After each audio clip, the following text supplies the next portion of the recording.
Want to make a podcast? Spotify's got a platform that lets you make one super easily, then distribute it everywhere and even earn money. All in one place for free. It's called Spotify for Podcasters, and here's how it works.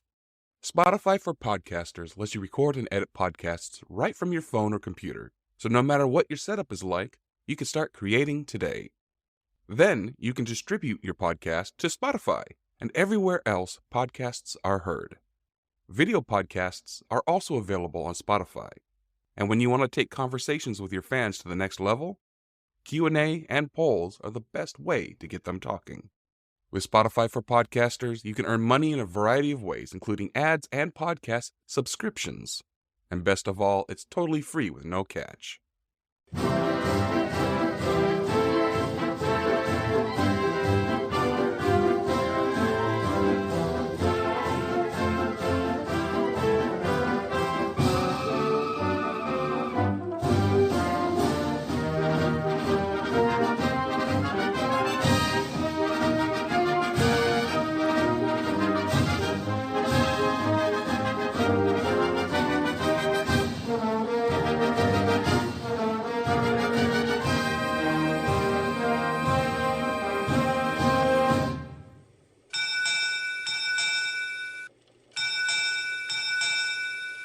U.S. Navy History arriving.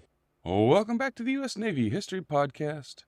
I am Dale. I am joined by the one, the only, the balding Christoph. Yes, it's all true. I am one, I am only, and I am balding. I gave away your secret. I'm sorry. It's okay. It's a secret to my superpower. It's that I don't care about what people think of my hair. I'm receding a bit too, so you're in good company. Yeah. It's the new look. I don't know if you know this. It's hot right now. Oh, is it? Oh yeah. So you're saying you're too hot to trot? No, I trot just fine. I am just hot enough to still trot, but not too hot, because then it makes people uncomfortable. All right, girls. Well, you heard it here first. Guess who's not available because they're married? All right, so we're going to finish out the Civil War by talking about the Pacific Coast Theater. After we talk about this, we're done. That's good. You know, I've long thought that we should get the war behind us. There's still so much conflict that has arisen from it. It's good that we'll be done, and that our podcast has helped to mend the wounds of an ailing nation. I see where you went with your joke, but there are so many people still out there today who are bitter about it. Oh yes, I know. Many, yes. No, almost 200 years later. Mm-hmm. So let's get underway, shall we? Sure. All right. So during the succession, Lincoln is elected president. In 1816, a group of Southern sympathizers in California made plans to succeed with Oregon to form the Pacific Republic. Their plans rested on a guy named Colonel Albert Sidney Johnson and his cooperation. And he was headquartered in Benecita, California. And he commanded all of the troops in the Department of Pacific. Johnson met with some of these Southern gentlemen, but before they could actually propose anything to him, he told them that he had heard rumors of an attempt to seize San Francisco, their forts and arsenal, and that he had prepared for that. He would defend the facilities under his command with all of his resources to the last drop of the blood that was coursing through his veins. Whoa. And he told them to tell their friends. That's pretty bold. Well, I mean, he's the one with the military, not them. So because of this, he said right there that he was not helping them. Right. The plans for California and Oregon to succeed from the U.S. never happened. Okay, I have a question. So, they were going to secede, and they were going to create. They weren't going to be part of the Confederacy. It doesn't sound like they were going to be their own like third nation. Out it was the United States, right? The Pacific Republic. Yes. And so the Southerners, or the Southern contingent or representatives or whomever, they were trying to get them to secede. Were they trying to get them to be a part of the Confederacy, or just to secede, period, so it would weaken the... More than likely, they were going to help the Confederacy until they won and then go about their own way. I see. But that might have ended up being another whole fight. So the Union men around there, they feared Johnston would actually help the guys that wanted to succeed. And they telegraphed Washington to ask for a replacement.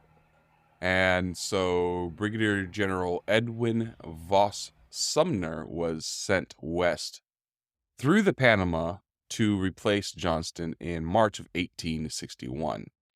Johnston resigned his commission on April 9th, and after Sumner arrived on April 25th, turned over his command and moved with his family to L.A. For our non-American counterparts, that is Los Angeles. So, how did he get... He was deployed to California, but I don't think the Panama Canal was in place until the early 1900s, right? So they had to sail all the way around. Actually, no. What they used to do back during this time is they would sail to South America into Panama. Okay. Cross Panama on land, get back into another boat, and then sail up the coast. I see. Yeah, that makes a lot more sense. Okay. On March 20th of 1861, the newly formed Arizona Territory voted to separate from New Mexico Territory and join the Confederacy. This increased the Union's fears of a secessionist movement to separate Southern California from the rest of California and join the Confederacy. This fear was based on the Southern California desire from separation from the rest of California that they were demonstrating that they wanted to do. And during the vote in 1859, the PICO Act, and that passed overwhelmingly. So the strength of the secessionists in the area and their declared intentions and activities, which included forming militia companies, that made all of their fears run rampant. So at the outbreak of the Civil War, the secession of Southern California was possible, at least it seemed to be. The populace was largely in favor of separation from the Northern Californios. So militias with secessionist sympathies were formed, and Bear Flags, which is the banner of the Bear Flag Revolt, had been flown for several months by secessionists in Los Angeles and in San Bernardino counties. And after the word of the Battle of Fort Sumter reached California, there were public demonstrations by these secessionists. Now, only San Diego had a small Union garrison, but when they moved 3 companies of federal cavalry from Fort Mojave to Fort Tejon into Camp Fitzgerald in Los Angeles in May and June of 1861, that pretty much slammed the door for succeeding. They were like, okay, we now have a lot more professional soldiers. It's not just those 10 guys in the fort. Right. Well, that simple move may have kept California united and not... I don't know. It just would have been such a different present if California had done something differently, I think. Maybe. So General Johnston, you know how he told people that he wasn't going to allow them to fight. And because they thought that he would, they sent that letter to Washington. Well, they came for him. The Union authorities came for him, and he evaded arrest and ended up joining the secessionist militia company. the Los Angeles Mounted Rifles as a private. He left Werner's Ranch on May 27th and journeyed across the southwestern desert to Texas, crossing the Colorado River into Confederate territory of Arizona on July 4th, 1861. There was a guy who was the undersheriff of Los Angeles County. Him and a few other influential men in El Monte, California, had formed another secessionist militia on March 23rd in 1861. These were called the Mounted Rifles. They planned to assist Johnston, and they were thwarted because Undersheriff King ran afoul of federal authorities when Army officers at San Pedro held up a shipment of arms from a guy named John G. Downey, who was the governor of California. And since they couldn't get armed, they disbanded because they couldn't do nothing. That was that's about what I would do too. It's like, hey, I got no gun. So a guy named Major William Scott Ketchum, he was given the job of supervising Los Angeles, San Bernardino, San Diego, and Santa Barbara counties. So he came from San Francisco to San Pedro on a boat and made a quick march to an encampment near San Bernardino on August 26th. And he had companies D and G of the 4th Infantry Regiment, and then got reinforced in September by a detachment of 91st U.S. Dragoons and a howitzer. What is a dragoon? Dragoon? Is it a mounted soldier or? Yes. Okay. It is the word that originally meant mounted infantry. Okay. They would be known later as light cavalry. So he did get, a little bit of, he did encounter some snipers that were sniping at his camp. But because they were there, that pretty much shut down any secessionist uprising from Bevel in California.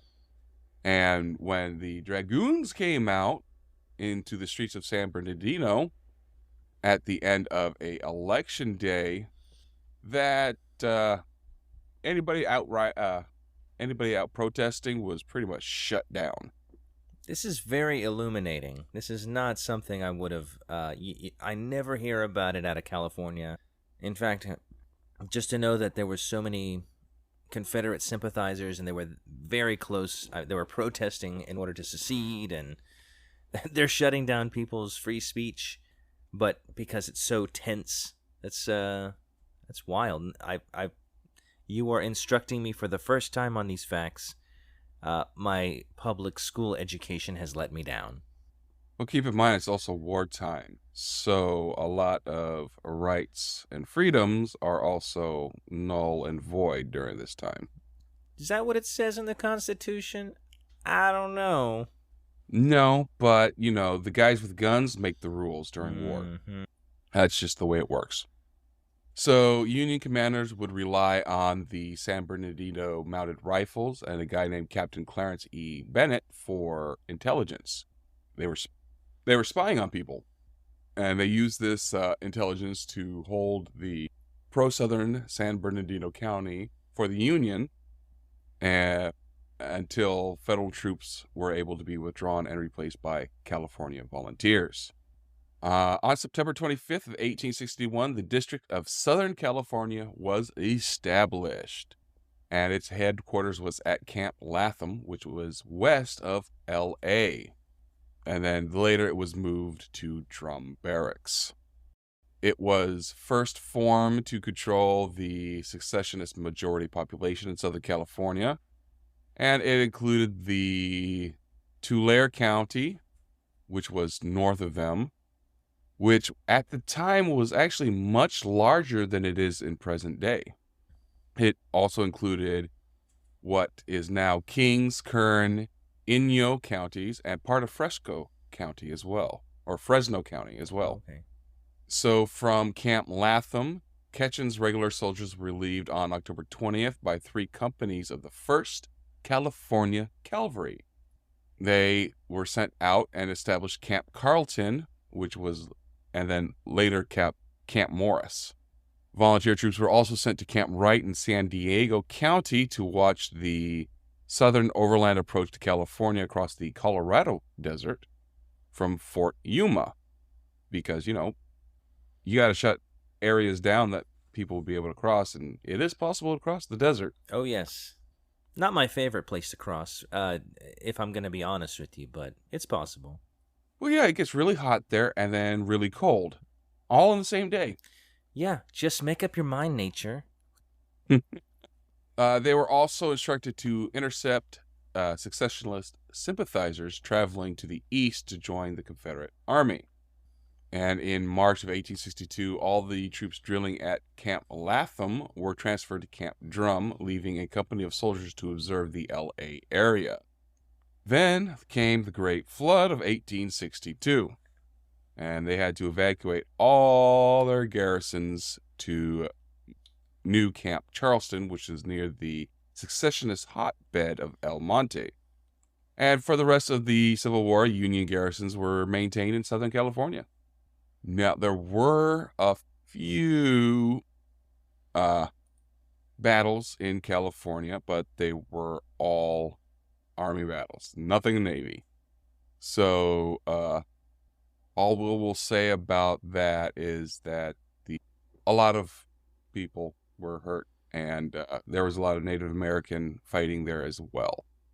So, we'll move on to the Pacific Squadron operations. Here we go, Navy stuff. There we go. So, because of the blockade of the Confederacy, the Union Navy could not spare any ships to guard the ports and the shipping of the Pacific coast. So that meant the Pacific Squadron was relatively small. There was one ship on station at all times at Panama City to protect that Pacific terminal of the gold shipments carried by the vessels of the Pacific Mail, and the remaining ships patrolled the coast between Panama and British Columbia as needed. The Mare Island Naval Shipyard in San Francisco Bay was the squadron's permanent base. So to protect the ports, especially San Francisco, and the shipping points of gold and silver from the Pacific coast from attack by Confederate commerce raiders, or even the British and French fleets, forts were built and improved. Coastal fortifications at Fort Point at Camp Sumner were built at the edge of the Presidio, as well as at Fort Baker on the Marion Headlands. There is one Civil era fort that is actually still there. No kidding.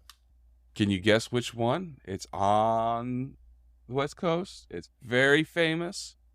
I know you know it. I'm sure. You're gonna beat yourself up if I have to tell you. Hold on.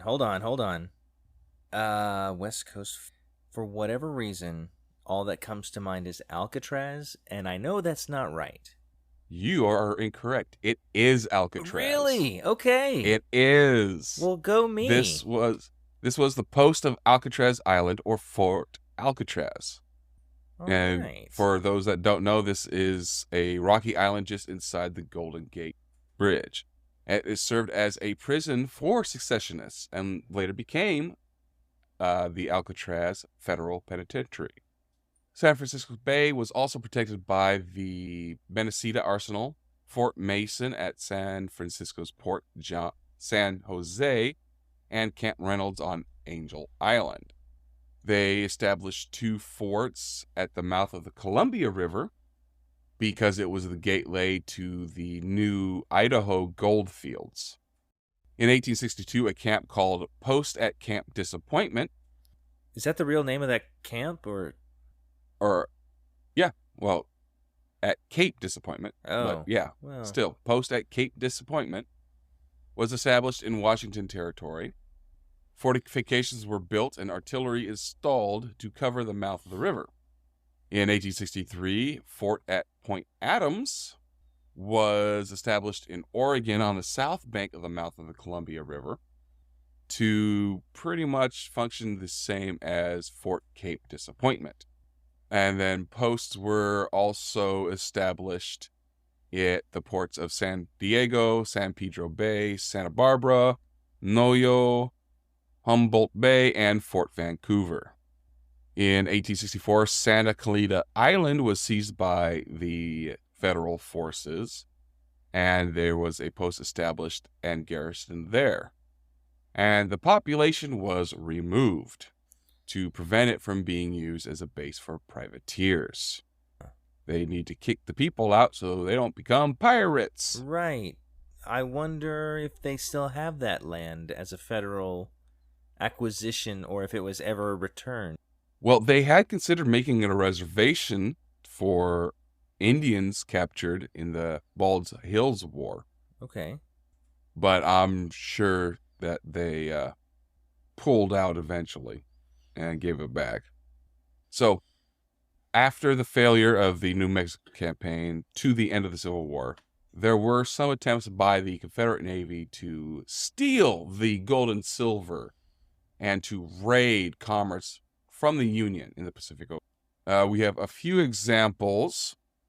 In 1863, a guy named Asprey Harpending was traveling to Richmond in secret. Don't tell anybody. Shh. Your secret's safe with me, Dale. He was to obtain a letter of marque. He was joined by other California members of the Knights of the Golden Circle in San Francisco and outfitted a schooner, J.M. Chapman. And they wanted to use that boat as a Confederate privateer in San Francisco Bay. Their objective was to raid ships on the Pacific coast carrying gold and silver shipments to, give it to the supporters so they don't go broke. Their attempt was found out, and they were arrested on March 15th during the night of their intended departure by the USS Cyane, the revenue officers, aka tax cops, and the San Francisco police. And I don't know if you were part of this or even listened to that podcast yet, but revenue officers or the tax cops are now the U.S. Coast Guard. No kidding. No kidding. Did not hear that, and now I know. Now you know, and knowing is half the battle. U.S. Navy, nice. All right, you didn't go copyrighted. Oh no, why would I do that? So after the J.M. Chapman was seized, there were Union men, of course, everywhere along the coast. And they are now alarmed and alert. Because they were like, if this guy tried, others will too. Mm-hmm. Among the papers captured on the Chapman was one letter disclosing plans for the capture of the USS Shubrick. But it seems that, it never happened, probably because they got found out. In Victoria, British Columbia, a guy named Alan Francis, who was the U.S. consul, believed he had discovered a plot to seize the Shubrick. He thought that the captain of the Shubrick and some of his crew were the inside men. He arranged for the ship to be taken and sailed back to the U.S. by a trusted second officer and members of the crew, while the captain and the rest of the crew were ashore in Victoria. Allen also believed that there was a plot by the Confederacy sympathizers in Victoria to purchase ships in British Columbia and to refit them as privateers. But of course, this plan also had really no evidence. So in the spring of 1864, the Confederate Navy ordered a guy named Captain Thomas Edgerton Hogg to take his men on board a coastal steamer in Panama City and then to seize her while underway, then arm her and attack the Pacific mail steamers and whalers in the North Pacific. It's quite a plan. Yeah. A American consul, a guy named Thomas Savage in Havana, learned about this plan and notified Rear Admiral George F. Pearson in Panama City. The admiral had the passengers boarding the steamer at Panama City watched, and when Hogg and his guys was found aboard the Panama Railroad steamer Salvador, he sent men from the USS Lancaster over and arrested them and brought them to San Francisco. They were tried by military commission as pirates and were sentenced to be hanged. Whoa. A guy named General Irving McDowell did step in and commute their sentences. To try to prevent any further attempts to seize Pacific Coast shipping, General McDowell ordered each passenger on board American merchant steamers to surrender all weapons when boarding the ship, and every passenger and their baggage searched. This is when the TSA is born. Sounds like it, yeah. Of the high seas. And all officers were armed for protection of their boats. Lastly, the CSS Alabama operated in the Pacific for a couple of weeks. And in the Southwest Pacific, they captured 3 ships. The CSS Shenandoah was the second to last Confederate raider to enter the Pacific Ocean. But, by that time, its attacks came too late, because it was at the end of the war, and they did most of the damage after the war was over. They captured 38 vessels, mostly whalers. It's a lot of vessels. Yeah. I guess prize ships, or what's the purpose there? To disrupt shipping. And they would take them as prizes, and if found in court to be a valid prize, their boats would be sold and everything auctioned off, and there we go. They get a portion of the proceeds. Okay. So, can I ask a couple questions? Absolutely. Okay.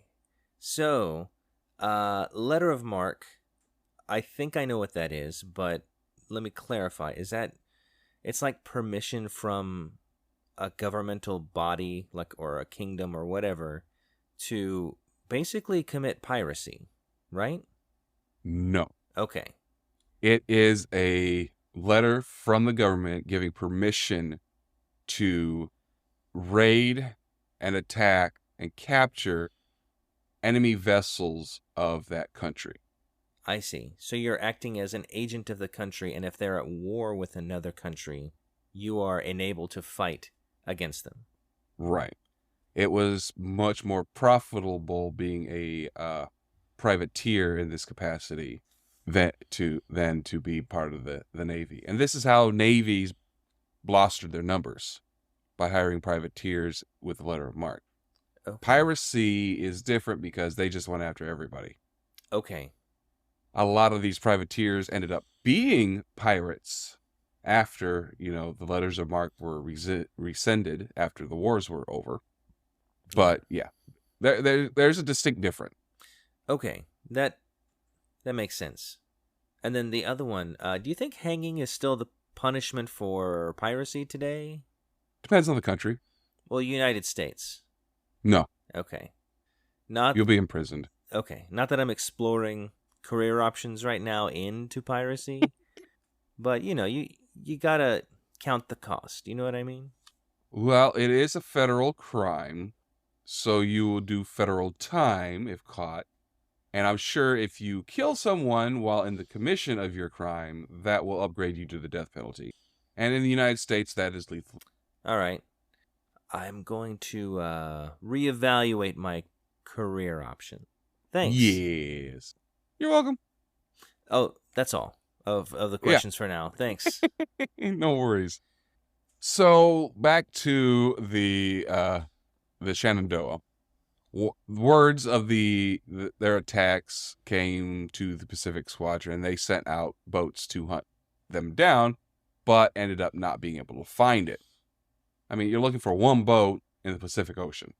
Now, granted, they're not going too far from land, but it's still a lot of area to cover. It turned out that the captain of the Shenandoah, a guy named Commander James Waddell, he figured out that the war was actually over. And he was like, oh, crap, I was doing piracy. To Britain we go. And they went to Britain. Wow. Because he's like, I ain't getting tried for piracy. So the last part, we're just going to touch on the Native Americans real quick. So the campaign classification established by the United States National Park Service lists only one campaign and one battle in this theater, which was the Battle of Bear River. Thing is, this is not right. There were actually a few campaigns against different Indian tribes beside the Eastern Shoshone. For instance, in Northern California, there was an ongoing Bald Hills War. This was between 1858 and 1864. And this was against the, and if I butcher these names, I apologize immensely. Chiula, Lasik, Hupa, Matoli, Nangadi, Sinkyon, Tungsui, Walikai, and Wilkut tribes. I think you said all of them right. Yeah? That's how I've heard it. I hope I did. From December 12th, 1861, this theater was incorporated into the district of Humboldt with its headquarters in Fort Humboldt. The Bald Hills War was essentially a long-standing irregular war requiring garrisons to protect the settlements and to escort the pack trains and long patrols as well, which resulted in skirmishes at times. Some California units remained in New Mexico territory and West Texas as garrisons to defend the area from the Confederacy returning. And they fought the Navajo and Apache wars until after the Civil War, when the Union stepped back in and relieved them in 1866. Because, they weren't fighting the Confederacy anymore, so they can come back and do their jobs. Right. Between 62 and 63, California cavalry units from the Southern California District fought the Owens Valley Indian War against the Owens Valley.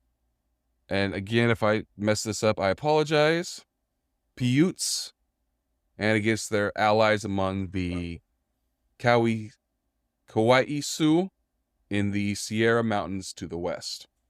And then throughout the Civil War, Oregon and California volunteer patrols had several clashes with the Ute, Goshute, Paiute, Bannock, and Shoshone bands in Oregon and the territories of Washington, which is later Idaho. Also in Utah and Nevada. However, the invasion of the territory by the Snake Indians by gold miners in 1863 brought on the Snake War. And volunteers from California, Oregon, and Washington Territory fought the Snake Indians until the federal troops relieved them in 65, which the Federals continued the war until 68. And that is the Pacific Theater of the Civil War. Well, that was interesting. I mean, that is probably one of the more neglected areas of the Civil War, I think, from a U.S. perspective. But not as much happened on the West Coast as on the East Coast, so that is probably why it is neglected. Oh, no, that makes total sense. But just to know what the mindset was and how people were thinking and feeling during this time, and what that's important. They're part of the United States. They should be represented in the history here. But that's cool. Tell you what, Californians, let us know if in school you are taught any of this. Yeah, I'd be curious to know that also. Or if it's whitewashed with the rest of the U.S. That's right. Like when I think of Los Angeles now, I don't think of, oh yeah, they were trying to secede and become a pro-Confederate entity. But got pretty much shot down by the army right away. Right. And frightened into submission. Okay, well, guess what? That's the end of the Civil War. Well, congratulations to the Union on winning the Civil War. So, any last thoughts or musings or Eh, something. musings on the Civil War. Yeah. As we went through these battles and just kind of understanding what was happening individually, like in the naval engagements specifically, but just generally, just as forts were being attacked or different military movements are happening, what people did and what they were forced to do, and how, like, hey, we need to surrender, or we're being shelled, or these people are being killed, or how they. It seemed more personal in your recountings of these events. Like when you hear about the Civil War, it's battles and numbers, and it's more broad strokes. But I think going through it with you, you could kind of feel the desperation of the Confederacy in a lot of situations, or the frustration of the Union, or how it affected the populace of various areas. And I thought that was cool. So we are partnered with HeroCards.us, where we like to honor one of our fallen angels at the end of most of our episodes. So today we are honoring Lieutenant Commander Harvey C. Ayu. He was from Baltimore, Maryland. He served in the Fleet Air Reconnaissance Squadron VQ-1 World Watchers. He received the Air Medal with numeral 1. His date of sacrifice was March 16th, 1970. Killed in action in Da Nang Air Base, Republic of Vietnam. He was 39 years old. So Harvey was born in Baltimore, Maryland on May 2nd, 1930. His father, Chadwick, was a native Hawaiian who came to the continental U.S. to study at the University of Maryland. There he met his wife, Marianne Pitts of Richmond, Virginia, and after college, the couple settled in Baltimore. Harvey graduated from Baltimore's Forest Park High School in 1948, and he spent a year at Western Maryland College before enlisting in the United States Navy, and with many Maryland students applying for appointment in the U.S. Naval Academy at Annapolis, the Ayu family reached out to Hawaii's delegate to Congress, Joseph Farragut, and at the time, Hawaii was a U.S. territory. Ayu was given an appointment to Annapolis as the third alternate, and when the two students ahead of him failed to pass the entrance exam, he took the exam and was admitted to the academy in July of 1949. At Annapolis, he played on the Navy's varsity lacrosse team. In his second year, Ayu made his first visit to the Hawaiian Islands by hitching a ride on a military plane. According to the Honolulu Star Bulletin, he tasted his first poi, danced his first hula, and today is having his first bout with a surfboard. Harvey visited his aunt, Vera Kamikona, in Honolulu, whom he'd only known through letters and whose street address he used for his first official address at the academy. Returning to Annapolis, Ayu graduated from the academy and was commissioned as an ensign on July 5th, 1953, and his first assignment was on the USS Calvert, APA-32, which is an attack transport operating off the Korean Peninsula as hostilities in the Korean War came to an end. After being detached from the Calvert in February of 1954, Ayu received flight training at Naval Air Station Pensacola, Florida, then more training at Naval Air Station Hutchinson in Kansas. He was designated as a naval aviator on April 26, 1955, and assigned to Airborne Early Warning Squadron 1. Assignments at Naval Air Station Glencoe in Georgia began in 1959, and the Naval History and Heritage Command details his rise in rank and responsibility from 1962 to 1969.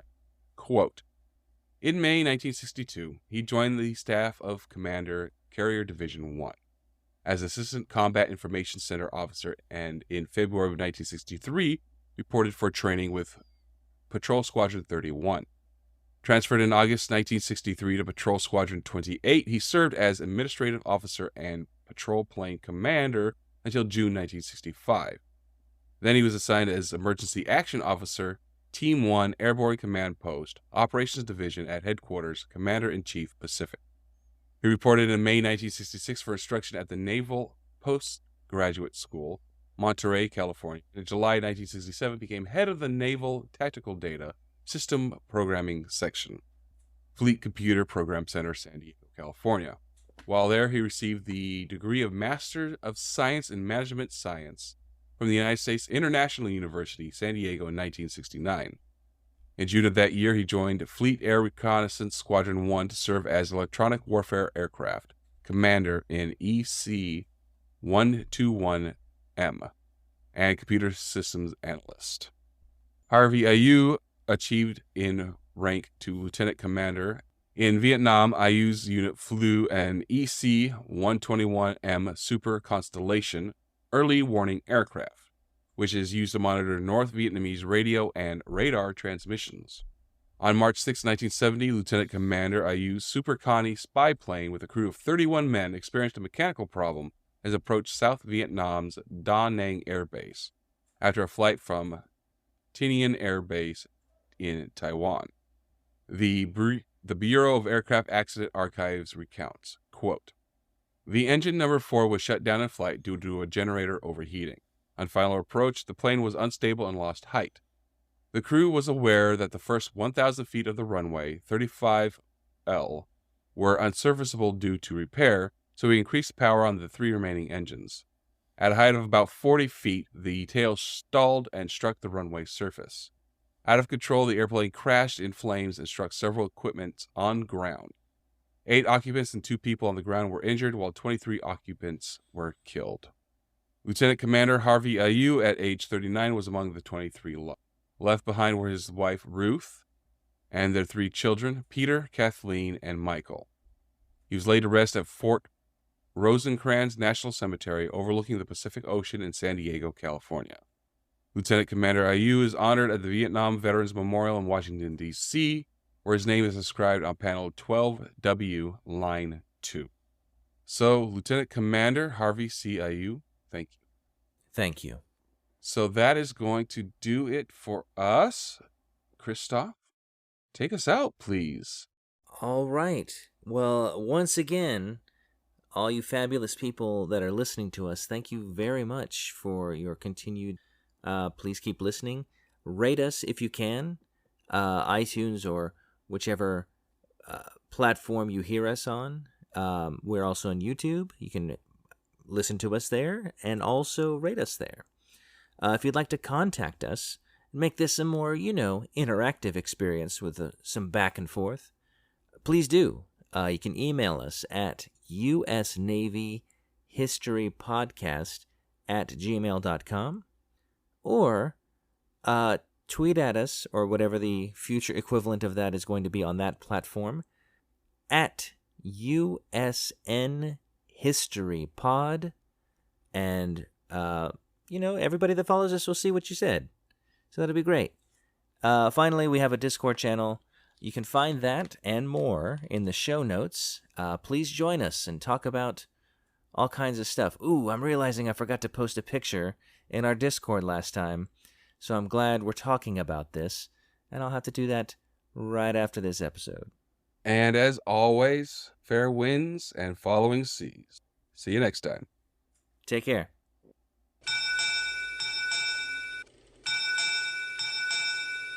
U.S. Naval History Podcast, departing.